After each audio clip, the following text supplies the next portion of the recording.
Vous savez qu'au courant de la semaine, je crois que, si mes souvenirs sont exacts, c'était au Brésil, il y a eu une émeute également au niveau de la prison là-bas. On en a dénombré plus de 50 morts.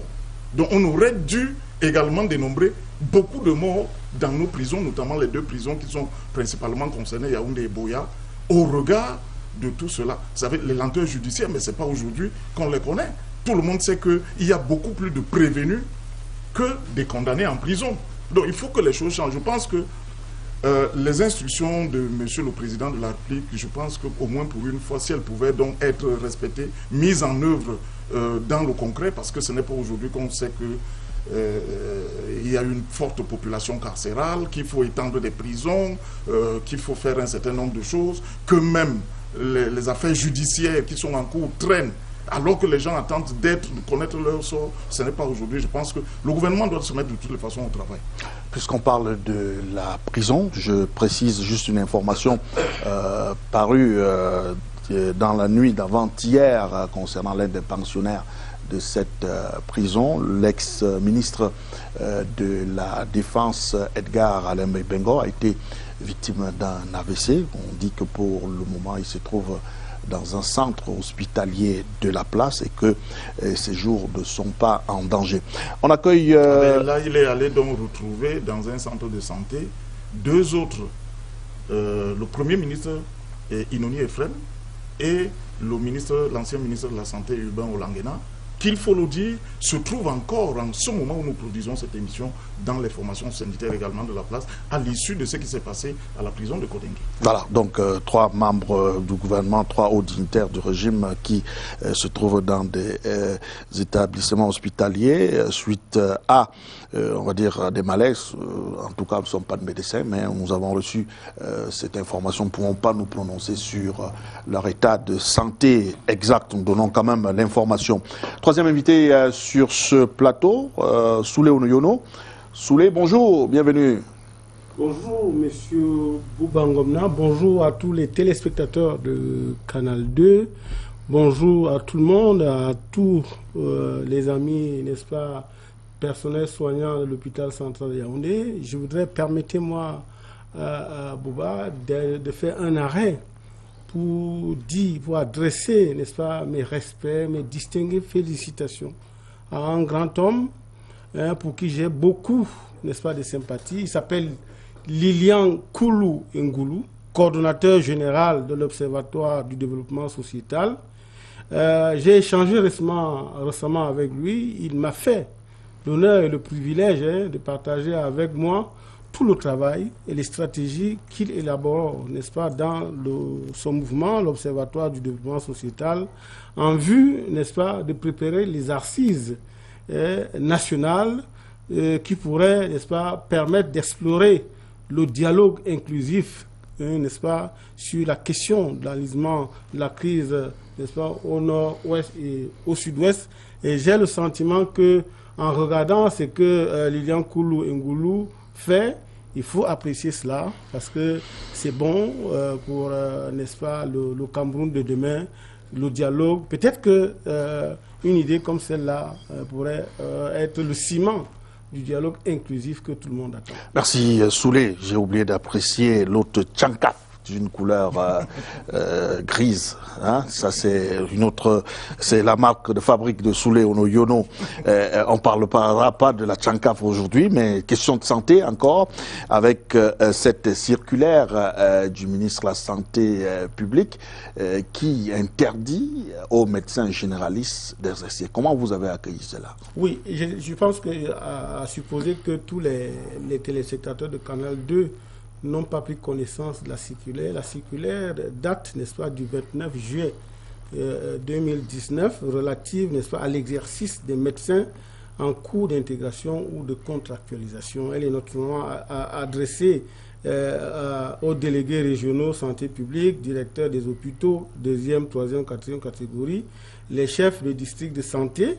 Et naturellement, monsieur le ministre Manaouda Malachi pense que certains médecins nouvellement sortis, n'est-ce pas, des facultés de médecine et en cours d'intégration, d'affectation, sont contractualisés dans des services et exercent sans supervision ni tutorat. Et il est pourtant, n'est-ce pas, évident que leur inexpérience à l'exécution de certains actes dits majeurs, n'est-ce pas, pourrait constituer un risque pour le patient.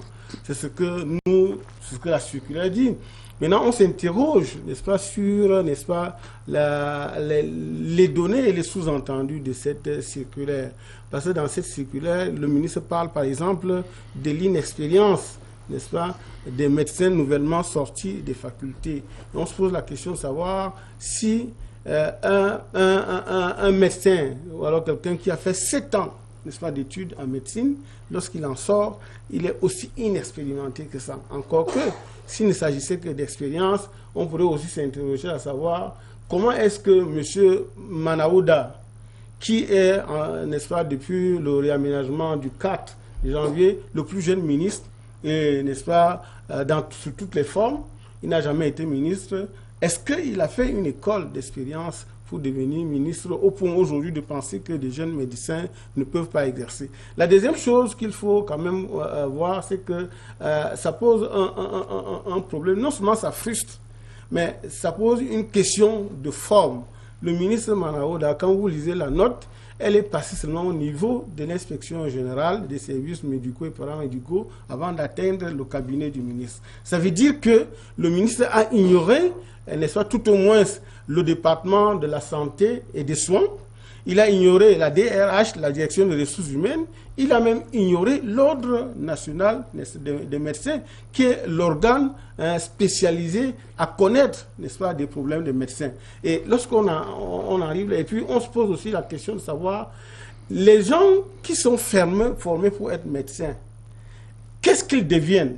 Parce qu'aujourd'hui, il y a un gros problème. Il y a une cuvée de 2018, n'est-ce pas, qui est sortie, qui n'est pas affectée, il y a environ 200 médecins. Et puis, il y a aussi l'État du Cameroun a ouvert un concours pour recruter, n'est-ce pas, dans les instituts privés, je crois, environ 100 médecins. Tous ces gars sont formés et ils ne sont pas affectés. Autre chose, la cuvée, n'est-ce pas, de 2000, enfin, il y avait 2017, et cette année encore, la cuvée est sortie. Et ils ne sont toujours pas affectés. Alors, le problème, n'est-ce pas, de l'utilisation de ces médecins se pose. Qu'est-ce qu'on en fait? Est-ce qu'on les envoie au quartier de telle sorte qu'ils puissent perdre la main? Ou alors on les utilise. Maintenant, quand on les utilise aujourd'hui, est-ce que le ministre Manaouda peut penser que ces médecins sont tout à fait ignorants du travail qu'ils ont à faire? Je pense qu'il y a eu certes, d'après les enquêtes que nous avons menées, il y a eu certes, n'est-ce pas, je crois, un problème qui s'est passé peut-être, je ne sais pas comment vous appelez ça, une erreur médicale. Mais est-ce qu'une erreur médicale, ça arrive, même aux professeurs titulaires, n'est-ce pas, ça arrive. Mais est-ce qu'une erreur médicale doit amener le ministre à jeter l'anathème, n'est-ce pas, sur tous les médecins? Alors, Soulé, la question que moi je veux vous poser, est-ce que cette mesure, elle n'est pas beaucoup plus préventive pour le ministre de la Santé publique, surtout quand on connaît des cas qui se sont passés dans nos différents établissements hospitaliers? Je crois que quand Manaouda est arrivé, c'est vrai que quand on a vu sa sortie, n'est-ce pas, concernant l'incident du lycée de Deido, on a pensé que c'était normal de voir un ministre qui s'indigne, un ministre qui va à l'encontre de mauvaises pratiques, un ministre, n'est-ce pas, qui envisage des réformes et il a de l'énergie pour ça. Mais, Monsieur Bouba, je ne pense pas qu'une hirondelle peut faire le printemps. Il y a eu probablement une erreur, n'est-ce pas? Mais ce n'est pas au ministre d'en décider. Il y a l'ordre national des médecins. C'est l'ordre des médecins qui peut restreindre ou circonscrire la pratique d'un médecin assermenté. Tous ces gars-là, quand ils sortent de la faculté, ils prêtent serment. Ils prêtent serment pour exercer. J'avoue très singulièrement que lorsqu'on regarde, parce qu'allons plus loin, il y a la pénurie, l'insuffisance des médecins dans nos hôpitaux. Quand vous voyez, par exemple, moi j'ai fait 4 mois à l'hôpital central de Yaoundé, il y a des moments où la garde est assurée par des infirmiers. Parce qu'il n'y a pas de médecins. Si déjà, par exemple, à l'hôpital central, on a ce problème il y a un déficit dans l'arrière-pays de 589 n'est-ce pas, personnel, infirmiers et médecins. Si déjà à Yaoundé, nous avons ce problème, comment, qu'est-ce qu'on va trouver dans les centres médicaux d'arrondissement ou alors dans les centres intégrés? Et là-bas même, il y a un moment où quand vous avez la chance dans un arrondissement, vous avez un jeune médecin qui a à peine 3 ou 4 ans. Alors, si tel est le cas, si on commence aujourd'hui, n'est-ce pas, à leur trancher la gorge, on va se retrouver dans une situation où on n'aura pas de médecin. Et l'autre chose que je voudrais dire, pour terminer, c'est que M. Manaouda est un administrateur civil. Et je pense qu'il ne peut pas remettre en cause des produits qui ont été formés par des professeurs agrégés en médecine, comme le professeur Soso, comme le professeur Baebek, comme le professeur Ngande, le professeur Eugène Sobgui et le professeur Joseph-Pierre Fouda. Donc, vous ne pouvez pas, sans vous référer à l'ordre des médecins, penser que vous pouvez remettre en cause cela. Et puis, Bouba, vraiment, on n'apprend pas l'expérience à l'école. Okay. C'est en exerçant qu'on se fait la bouteille, qu'on se fait la main. Okay. Alors, renvoyer ces médecins, je crois que c'est les frustrer. Et ce n'est pas normal. M. Manaouda n'a pas été à un concours, n'est-ce pas, d'expérience professionnelle pour être ministre. Merci. Sous les quatrième invité sur ce plateau, Angilbert Bengono. Bonjour, bienvenue. Bonjour, cher ami, bonjour. Je dis bonjour à vos nombreux téléspectateurs à travers le monde. Je salue vos précieux invités. Économiste de formation, vous représentez le Rassemblement démocratique du peuple camerounais, le RDPC, qui a perdu un haut dignitaire, ancien Premier ministre, M. Sadou Ayatou. Oui, je crois que c'est le lieu de porter un témoignage ému à la mémoire de ce grand serviteur de l'État que j'ai connu comme ministre des Finances, à l'époque où on faisait les derniers pas décisifs dans la restructuration des banques et la réhabilitation des entreprises publiques dans les années 1990. Je retiens de lui l'image de quelqu'un qui a su conduire, vous vous souvenez, la tripartite dans des conditions de compétences et de pondération extrêmement élevées. Et je crois que nous pouvons avoir pour le repos de son âme une compassion émue. Vous savez, en 1991, lorsqu'on organise cette tripartite, c'est un phénomène nouveau pour les Camerounais. Il fallait avoir beaucoup de doigté, beaucoup d'expérience des hommes, beaucoup d'expérience dans la conduite des affaires de ce type pour mener ces travaux à bien. Et je crois que le contexte politique de l'époque faisait en sorte que le Premier ministre qu'il était a su choisir les moyens humains, les moyens financiers, les moyens matériels et les moyens intellectuels pour arriver à la conclusion avec les résolutions qu'on a connues. Donc je salue la mémoire de ce grand homme et j'adresse à la famille si durement éprouvée, la famille naturelle, mais aussi la famille politique, mes regrets sincères. Je souhaite que la terre de nos ancêtres lui soit légère, la terre du Cameroun qui l'a si bien servi. Merci Angilbert. Cinquième et dernier invité, Bibou Nissa. Bonjour, bienvenue. Bonjour, merci de m'accueillir. Porte-parole du MRC, cette semaine, on a eu... non, pas le porte-parole, pas du MRC, de Maurice Kamto. Voilà. Je crois que la précision en valait la peine. Peut-être que vous allez donner plus de précisions, parce que cette semaine, on a eu une sortie médiatique à travers un média concurrent de la place du secrétaire à la communication de votre parti, le MRC.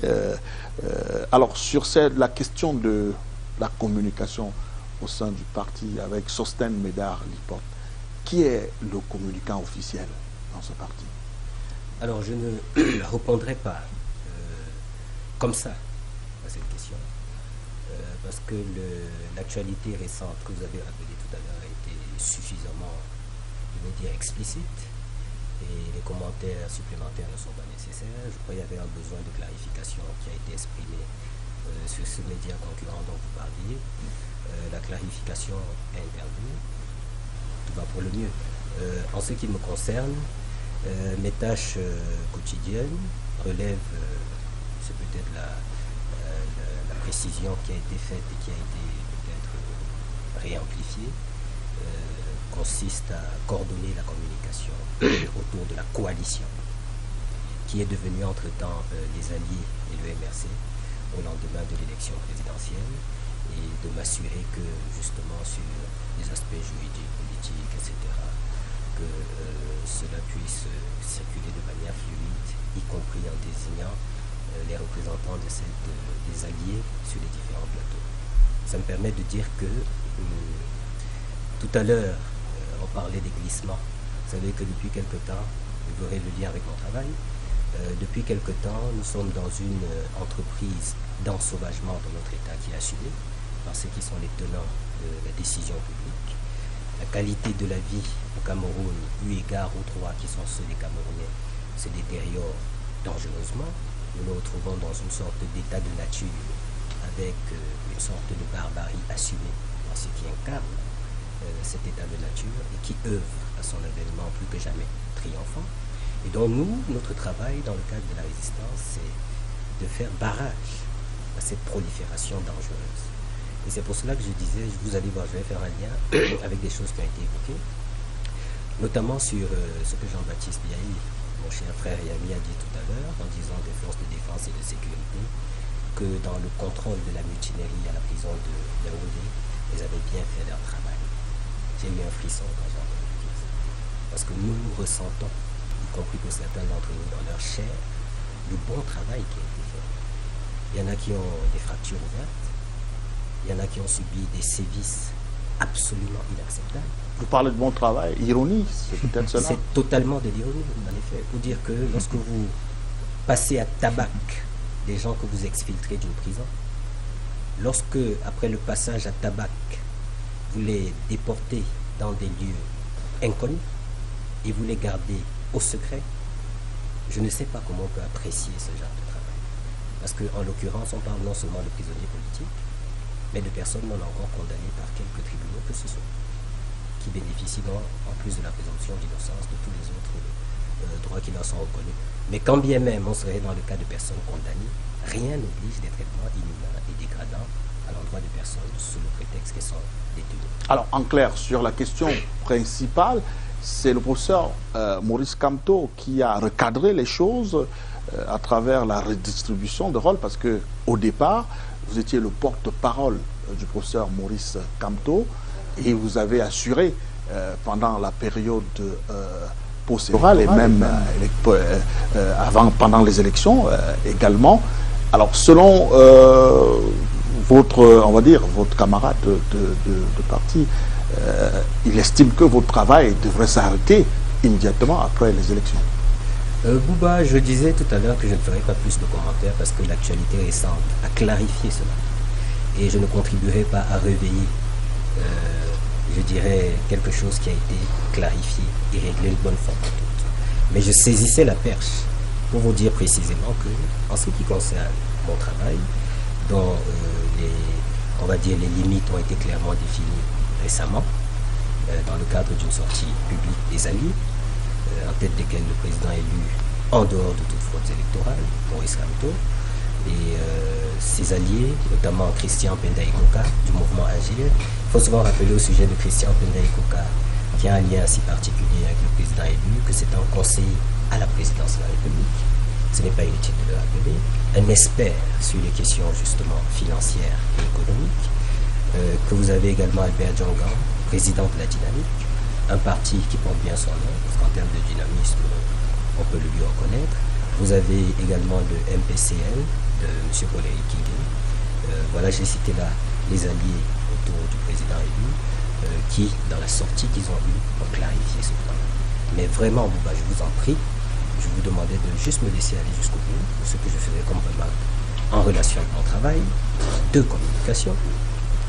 C'est que nous avons donc des gens qui aujourd'hui manquent à la peine, qui n'ont pas le droit d'être visités par leurs proches, qui n'ont pas le droit d'être visités par leurs avocats, qui n'ont pas le droit d'être visités par des médecins.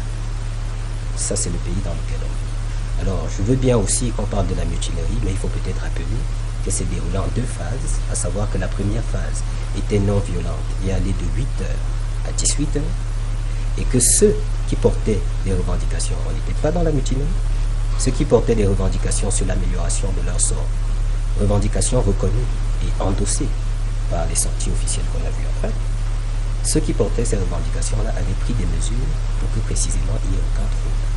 Maintenant, il faut interroger l'administration carcérale et peut-être, en passant, l'institution qui a la charge de réguler la justice camerounaise, parce que des quartiers qui sont en général sous clé se sont retrouvés ouverts.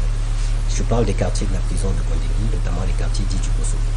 Donc aujourd'hui, on peut dire que le travail a été bien fait, on peut peut-être apprécier ce qu'on a entendu, mais dans un contexte, j'aurais fini, mais dans un contexte où le pays tout entier est transformé en piste de ski, parce que tout glisse, vous voyez, parce qu'on n'arrive à rien faire définitivement, je crois qu'il faudrait peut-être un peu surveiller quand même nos affirmations. Ok, par souci d'équilibre, je vais donner la parole à Essomba Angelbert Bengono, parce que je vous interrogeais sur votre qualité de porte-parole.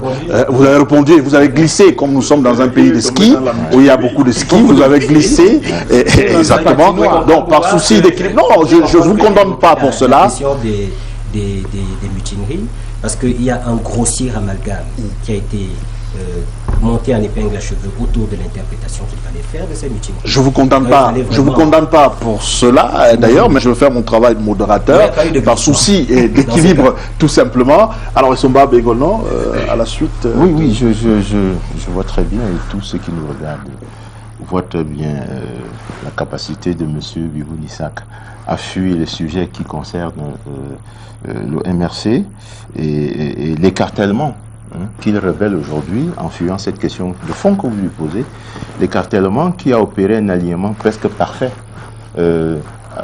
avec les 4 points cardinaux entre le MRC et ses principaux alliés.